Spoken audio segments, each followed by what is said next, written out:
The tragic death of actress Kaylee Hottle. Now, the Maryland office of the chief medical examiner tells E! News that the actress suffered multiple blunt force injuries. Her death has been ruled an accident. Most people knew Kaylee Hottle as the smiling young woman whose uplifting spirit and joyful videos inspired millions online. She seemed full of hope, with a future that looked brighter every day. Then, without warning, everything changed. News of a horrific car crash spread across social media, leaving fans in disbelief. But as investigators pieced together the final moments, what police uncovered about the fatal crash shocked even those closest to her, turning unimaginable tragedy into an even more heartbreaking story. The confirmed cause of Kaylee Hottle's death. The Maryland office of the chief medical examiner has now confirmed what killed Kaylee Hottle, and the details are gut-wrenching. The official cause of death was multiple blunt force injuries, and the manner of death has been ruled an accident. An initial autopsy was completed just 1 day after the crash, which alone tells you something about how catastrophic the impact was on her body. But the investigation did not stop there. The medical examiner's office also revealed that additional toxicology testing is being conducted on Kaylee to determine whether any substances or alcohol were present in her system. And those results could take up to 10 days to come back. So even though the autopsy is done, the full story of what happened inside that car in the middle of the night is still incomplete. Kaylee was the deaf actress who brought the character Gia to life in the Godzilla vs. Kong franchise, a girl who communicated with a giant monster through sign language and somehow made millions of people feel something deeply real while watching a creature feature. She was not driving that car. She was a passenger, and she was the only person in the vehicle who did not walk away. Her father, Joshua Hottle, was hundreds of miles away in Texas when the Frederick County Sheriff's Office reached him by phone. That first call was bad enough. Then a second call came, and it carried the kind of news that permanently splits a parent's life into before and after. Authorities told Joshua that his daughter's heart had stopped beating during transport to the hospital.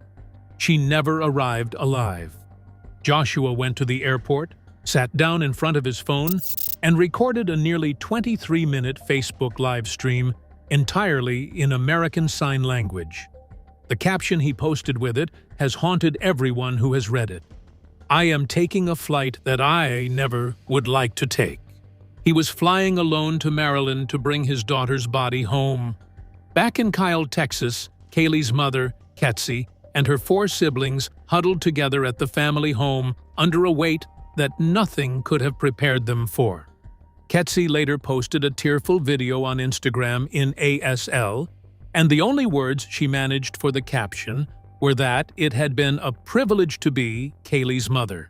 Joshua also shared a throwback video of Kaylee performing the song "One Day" by Cochran and Cohen in American Sign Language, writing that she sang it beautifully and that they would all miss her dearly. In a separate post, he wrote 5 words that stopped people cold. "Beautiful end, letting you go."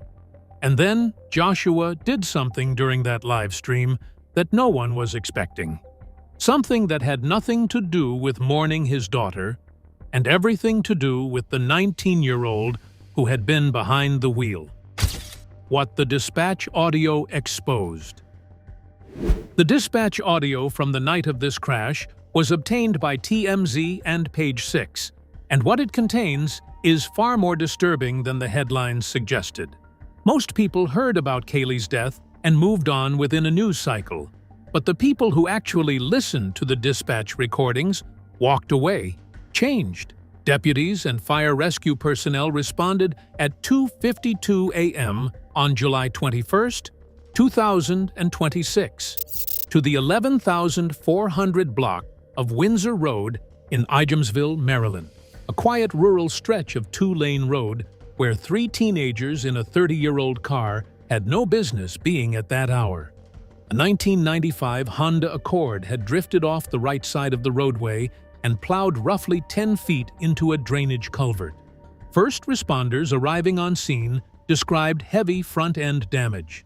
Photos later obtained by TMZ showed exactly what that meant.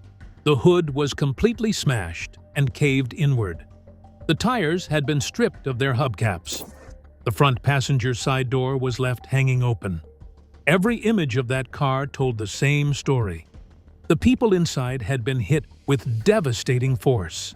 And then came the detail from the dispatch audio that stuck with people more than any photo ever could. When paramedics reached Kaylee, she was unconscious.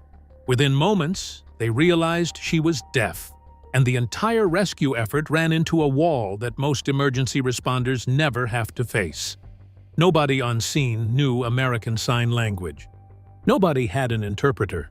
You can hear a dispatcher on the recording urgently asking for help. If anybody has access to the interpreter app on the phones, can you please start this way? Because we need a sign language interpreter. There was a critically injured young woman lying in front of them who lived in complete silence, and the people fighting to save her could not reach her in any language she understood. That reality alone should sit heavy with all of us, because it says something about the world we have built for people like Kaylee and the gaps that still exist even in moments when every second counts. The driver, identified in the audio as Kaylee's friend, was awake and alert, but reporting pain in the right leg and ribs. Kaylee had been visiting this friend in Maryland for the weekend. She was from Kyle, Texas, nearly 1,500 miles from that roadside, and the friend behind the wheel did not even have contact information for her parents. Dispatchers had to work to track down and reach Joshua Hottle by phone while his daughter was being assessed in critical condition without his knowledge. Emergency personnel called for a Maryland State Police helicopter, which landed on a baseball field near the crash scene. Michael Cole, the chief of Frederick County Fire and Rescue, later confirmed publicly that they found a young female unconscious and in critical condition, and that the patient was transported to the University of Maryland Shock Trauma in Baltimore. A second passenger at the scene complained of rib pain, but ultimately declined treatment. The communication barrier that first responders hit at 2:52 a.m. on that Maryland road was the exact same barrier Kaylee had spent her entire career trying to tear down on screen, and she almost never got the opportunity to start that work in the first place. Investigators in Frederick County had now confirmed one major finding about the driver's condition that night, but a second set of test results was still pending, and the answer could change the entire direction of this case. What the investigation has uncovered. The Frederick County Sheriff's Office Traffic Unit is leading the investigation, and what they have released so far answers some questions while leaving others wide open. The crash was a single-vehicle collision on Windsor Road, a two-lane road in Ijamsville. A 1995 Honda Accord, operated by a 19-year-old Frederick man, went off the right side of the road and struck a culvert. 3 people were in the car. Excessive speed is believed to be a contributing factor. The driver was taken to a local hospital with injuries that were not life-threatening. One passenger declined treatment at the scene. Kaylee was airlifted to the University of Maryland Shock Trauma Center in Baltimore, where she was pronounced dead. The sheriff's office confirmed to TMZ that alcohol impairment has been ruled out for the driver. That is significant because alcohol is one of the first factors investigators examine in a late-night crash involving young people on a rural road. But the results from a toxicology test on the driver had not yet been returned, and until those come back, the full picture of the driver's condition at the time of the crash remains unclear. The Maryland Medical Examiner's Office is also conducting its own toxicology testing on Kaylee, with results potentially taking up to 10 days. No charges or citations have been announced. The sheriff's office stated that whether the driver will face criminal charges remains under investigation, and they have asked anyone with information to contact Deputy First Class Rose at the Frederick County Sheriff's Office. The Texas School for the Deaf echoed the family's request for privacy and asked the public to avoid speculation while the investigation remains active. While investigators worked through the forensics, a message from Kaylee's father had already traveled around the world, and it shook people not because of what he said about his daughter, but because of the words he directed at the person who was driving. A father's forgiveness. In the worst moment of his life, sitting at an airport gate about to fly across the country to collect his dead daughter's body, Joshua Hottle looked into his phone camera and addressed the 19-year-old driver directly in American Sign Language. He told the driver he had forgiven them and urged them not to let this incident ruin the rest of their life. Let that land for a second. A man who had just lost his child, who had just learned that his daughter's heart stopped beating in the back of a helicopter over Maryland, found it within himself to offer grace to the person responsible before he had even finished processing the loss. Most people would never be capable of that in the best of circumstances, and yet Joshua delivered it with a composure that made the grief behind it feel even heavier. He told the world that Kaylee's mom and 4 siblings were crushed and grieving together at home, and that he was grateful for the 18 years they had together, even though he wished for more. A GoFundMe was set up on behalf of the family. The Texas School for the Deaf, where Kaylee was a rising senior heading into her final year, announced her death and made counseling available for her classmates. Kaylee's Instagram showed a young woman who went far beyond acting, actively advocating for deaf inclusion and accessibility in every space she entered. She was not just performing representation on screen, she was living it. Within hours of Joshua's live stream, tributes started arriving. And they did not come from anonymous fans. They came from Oscar winners, from the studio that built the franchise around Kaylee, and from the co-stars who had watched her grow up right in front of them. Hollywood responds, and a legacy takes shape. Millie Bobby Brown, who starred alongside Kaylee in Godzilla vs. Kong, posted a black-and-white photo of Kaylee from the film and wrote that she was devastated and that Kaylee would be deeply missed. Rebecca Hall, who played Kaylee's on-screen mother across both films, shared photos of them together from set and wrote that she was devastated and that her heart went out to the family. Oscar winner Marlee Matlin, who had personally visited the Texas School for the Deaf and met Kaylee during a 2025 trip to Austin, wrote that she was absolutely gutted and prayed Kaylee's beauty and talent would be remembered for eternity. Oscar winner Troy Kotsur, the star of Coda, said the loss made him think of his own daughter and how easy it is to take the time you have with people for granted. Alaqua Cox, Kaylee's co-star in What Doesn't Kill Us, said she was heartbroken and that her heart went out to the family. Legendary Entertainment, the production company behind the Monsterverse, released a statement calling Kaylee a cherished member of their film family, whose kindness, warmth, and talent touched everyone fortunate enough to work alongside her. They said her portrayal of Gia brought extraordinary heart, humanity, and light to the franchise. There is something about this story that goes deeper than a car crash, or a celebrity death, or even the investigation that is still unfolding. An 18-year-old girl from a deaf family in Texas changed what representation looks like in the biggest franchise on the planet.